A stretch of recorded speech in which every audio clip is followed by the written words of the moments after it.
take a listen.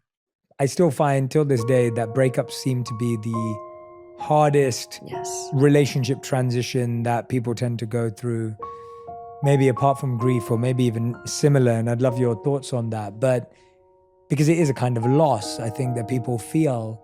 There was one person from the audience that we were connected with that had a breakup, and they were together with this person for 2 years. They really thought this is the person that they were going to spend their life with. They really thought this was going in that direction.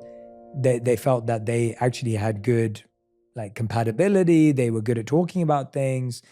But then what felt like out of the blue to this person, they just felt that this person was like, I don't think this is going in that direction anymore.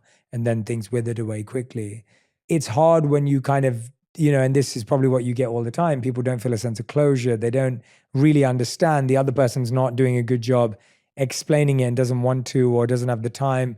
What are some of the steps that we need to take when we're kind of lost in that no person's land of, I thought I had something, it doesn't exist anymore? Well, first of all, loss is exactly it. It's grief. And people go through the stages of grief. And the stages of grief are not sequential. So they're actually meant for people who are experiencing terminal illness, denial, anger, bargaining, depression, acceptance. But they're very apt, I think, for any kind of loss. And when you talk about a breakup, there can be denial, like, oh, you don't really mean that. Mm-hmm. We really are compatible. Mm-hmm. And you try to talk the other person into maybe seeing Mm-hmm. the light that they can't see. Yep. The anger is, how could you have led me on for this amount of time?